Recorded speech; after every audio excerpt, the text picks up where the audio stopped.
Thierry Henry compte bien appeler 3 joueurs de plus de 23 ans donc, pour disputer les Jeux de Paris.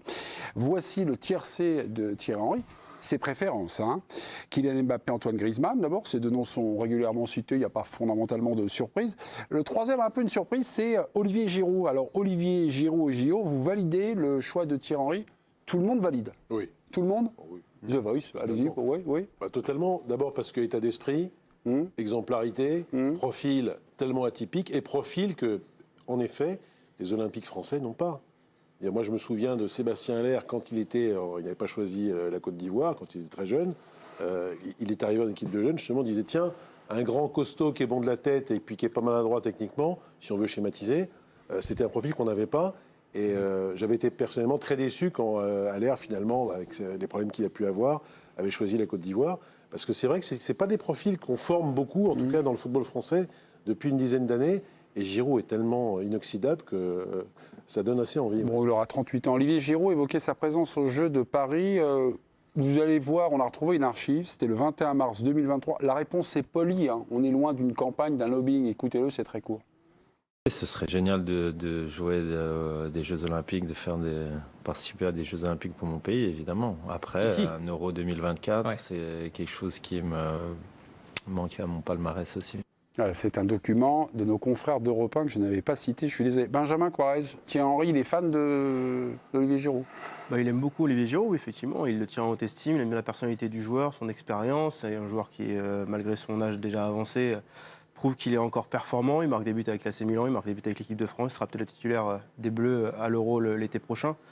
Évidemment, il y a des questions qui vont se poser si d'aventure ça devait aller plus loin, parce que c'est ses préférences, vous l'avez bien dit, et il va falloir répondre à plusieurs interrogations. L'interrogation physique, évidemment.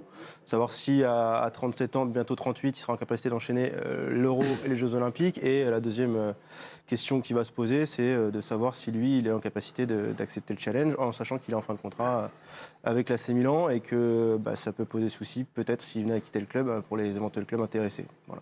Moi, je réponds à la première question. Il ne jouera pas souvent à l'Euro. Je plaisante, je mets le froid, parce qu'il y a Mbappé et Thuram, donc il aura de la réserve. Non, mais il ne va pas être épuisé par l'Euro, je ne pense pas. Après, c'est le meilleur ouvrier de France, donc tu lui remets la rosette du travail, il l'a, tu lui donnes les JO, c'est des cadeaux, il choisit. Moi, ce que je constate, c'est que... C'est pas un cadeau, c'est pour... Non, c'est un cadeau quand même. Oui, mais si, c'est un cas. Les gens... C'est le meilleur buteur de l'histoire de l'équipe de France, et il est encore en activité. Non, je sais, mais... Non, mais je suis d'accord, mais c'est un cadeau, tu peux prendre... Moi, ce que je constate, c'est qu'Henry prend que des attaquants. C'est un cadeau pour qui ? Il prend personne derrière. Et moi, la seule question... Ça répond à une question. La seule question, c'est que les mecs devant... Ils sont au chaume nu, à l'heure où je te parle, les 3 attaquants, ou un milieu de terrain, on va dire, et 2 attaquants, parce qu'il ne va pas les prendre pour les... il va la jouer à la Luis Enrique, je te fais rentrer, je te fais sortir, etc. Tu les fais jouer ou tu les fais pas jouer. Et derrière, non. Donc moi, je ne connais pas assez le niveau. J'ai vu des matchs, des espoirs, mais je ne connais pas suffisamment s'il ne faudrait pas penser, puisqu'on avait parlé à une époque de Varane, de trouver dans l'axe central peut-être un joueur qui fasse le taf. Mais vous êtes mieux placé que moi pour y répondre. C'est là où on m'a surprise, parce qu'il y a quand même un réservoir de talent chez les espoirs. J'ai du Kalimundo, du Wai, du Barcola, du Michael Olise, du Matistel. Et donc, bon, il y avait Mbappé, là. En fait, sur ce sujet-là, après, Régis suit l'équipe, donc il aura plus de vision globale que moi. Mais là-dessus, ce qui est surprenant, c'est que finalement, c'est les attaquants qui émergent le plus jeunes chez nous. La Ligue 1 des développements, on a beaucoup de jeunes attaquants qui sortent et qui sont performants. Et c'est presque étrange de faire tous les choix dans le rayon même où on a quand même vraiment beaucoup de monde. Je trouve pas. Je trouve pas, parce que je trouve que cette préférence, elle répond à une double logique à mon sens. C'est les plus de 23 ans, tu les prends chez les attaquants, parce que ce qu'il y a de plus dur, c'est quand même de marquer des buts, on est d'accord. Et elle répond à une deuxième logique, qui est la logique de l'association offensive. Parce que là, partant du fait que Mbappé et Griezmann sont les 1 et les 2... On n'aura jamais les 3 quand même, faut pas rêver. C'est ce que nous dit Benjamin. Non, il dit qu'il aimerait avoir les 3. Il aimerait, c'est le souhait. On ne peut pas l'exclure aujourd'hui. Mais mettons-nous à la place de Henry. Lui, il s'imagine Mbappé, Griezmann, Giroud. Là, le boulot devant, il est fait. Tu n'as plus qu'à t'occuper de l'animation défensive et de trouver le meilleur gardien de but. Et je trouve ça assez logique, en fait, d'aller chercher Giroud. Parce que Kalimundo, oui, bien. Wai, bien. C'est des joueurs. Mais Avec Giroud, tu sais quand même plus où tu vas qu'avec Kalimundo et avec Wai. Oui, mais c'est valable sur toutes les lignes. C'est-à-dire, tu peux trouver l'équipe. Si tu prends les meilleurs joueurs français dans toutes les lignes, tu sais mieux où tu vas avec les meilleurs joueurs français dans toutes les lignes qu'avec les espoirs. Après, l'argument d'Eric, il est imparable, c'est qu'il y a un énorme problème en défense centrale. Et que là, évidemment, si tu en prends 3 devant, tu vas te déplumer en défense centrale. Et ça, c'est un choix. Juste, on a Loukeba et Saliba. On a Loukeba et Saliba. Loukeba, Saliba, Lenny Yoro et Benoît Badiachil, potentiellement. Ouais. Il va donc revenir dans la danse puisqu'il est 2001. Alors, il sera certainement absent pour la liste de cette semaine qui sera annoncée parce qu'il revient juste de blessure avec Chelsea. Mais ça reste, Badiachil, un joueur quand même d'expérience qui a déjà joué en équipe de France. Mais les Anglais, et Saliba potentiellement. Si ces joueurs-là, ils vont à l'Euro, jamais Chelsea Benoît Badiachil ou Arsenal vont les lâcher. Saliba, ce sera certainement plus compliqué pour Badiachil. Badiachil qui a quand même des concurrents, plus de concurrents, on va dire, à Chelsea et peut-être. Excusez-moi, vous nous dites la Saliba, non, il aura le veto de son club Arsenal. C'est pas le genre Arsenal, quoi. C'est pas le genre. Ah, c'est pas le genre. Même avec le monsieur qui a sa statue devant le stade. Ah ouais, c'est pas le genre. Mais déjà lui, il faisait pas souvent plaisir à l'équipe de France quand il était entraîneur d'Arsenal. Arsène, il faut dire ce qu'il y a. On parle d'Arsène Wenger. Je parle de Thierry Henry. Oui. Ah oui, parce qu'ils ont tous les deux leur statut. Mais oui, mais Thierry Henry, il a quand même sa statue devant l'Emirates. Quand il va aller taper à la porte pour demander Saliba, ça risque d'être plus facile, non? Non, je crois même pas. Tiens, j'ai ressorti une phrase aimable de Thierry Henry qui m'est revenue aux oreilles. J'ai dit, mais Henry, Giroud, tout ça, il lui avait pas mis un petit tacle là. Giroud fait vraiment bien son job. Il n'empêche, Arsenal a besoin d'un attaquant de classe mondiale. Alors, on était en 2015, il débutait sa carrière de consultant sur Sky Sport. Donc, en 9 ans, Olive, il est devenu un attaquant de classe mondiale. Oui, mais lui-même a tellement balancé sur les copains en général et avant de se réconcilier qu'il ne doit pas être à ça près quand même. Ouais. Parce qu'il en a dit quelques-unes aussi. C'est pas du gars quand même. Non, c'est pas du gars, mais Giroud sur Benzema, Giroud sur Mbappé, Giroud sur... il a quand même quelques casseroles et ça s'est bien passé. Où tu parles de Giroud vraiment? Non, je parlais de Giroud, moi. C'est Giroud qui balance, tu trouves? Ah ben non, mais ça lui est arrivé, oui. Après, avec c'est aussi fait quand même pas mal charcler. Mais par qui? Par Benzema, justement. Oui, non, mais d'accord, mais tout globalement, c'est une légende que ça a été dur pour lui, qu'il soit fait tailler, c'est quand même une légende, globalement. Bon, en tout cas, il n'est jamais cité parmi les grands attaquants. Les Non, les meilleurs attaquants du monde, les numéros 9. On a Kane, on a quand on fait des débats ici. Oui. Je tiens le bistrot tous les soirs. Il n'y a jamais quelqu'un qui me dit Giroud. Non, parce sauf quand il marque. Non, parce qu'avant Milan, ça faisait au moins 6 saisons qu'il n'était plus titulaire en première ligue à peu près. Non, mais les grands attaquants aujourd'hui, c'est quand même au niveau de l'équipe nationale, même s'il est le numéro 1,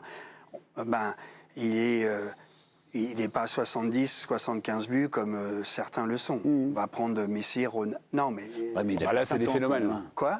Oui, je sais. Il a plus de 50, c'est non, mais il a battu Henry, j'ai compris. Mais écarter Messi Ronaldo, parce que là, les deux phénomènes. Non, mais Neymar qui est à plus de 70 buts, 77, Neymar, il a battu Pelé qui était à 60. Mais c'est même pas un avant-centre, Neymar. Oui, je sais, mais on va dire un attaquant. Un Kane, on ne dit pas Kane, Giroud égale Kane. Si ces trois-là sont là, tant mieux. La pression, ils savent gérer, mais là, ils ont une pression énorme. Ça veut dire que c'est magnifique au niveau du marketing, de la com, les Jeux Olympiques, mais là, tu n'as pas le droit de perdre. Vincent, quand tu dis ou c'est un fiasco. Quand tu dis les trois seront probablement pas là, c'est quand même 3 cas très différents. Mbappé, on considère qu'il va faire à peu près ce qu'il veut, qu'il va y aller. Tu penses qu'il va faire ce qu'il veut avec le Real? Je pense que ça va être...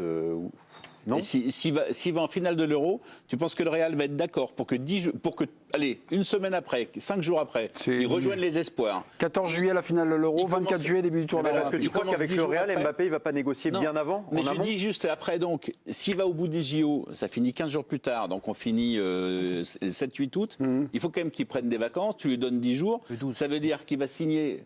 Il va toucher 150 ou 160 millions d'euros à la signature et il va commencer le 15 septembre avec le Real.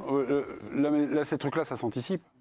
Il n'arrive pas. Je ne dis pas que ça s'anticipe, mais ça s'anticipe. Oui, non, mais ça s'anticipe. Oui, ce genre de discussion. S'ils veulent Mbappé, ils le veulent à tout prix. Oui. Et ça fait partie du prix. Est-ce que Mbappé ne veut pas aussi le Real à tout prix? Je sais pas. Oui, mais Vincent, il peut rater les 3 premières journées de championnat en prenant ses vacances.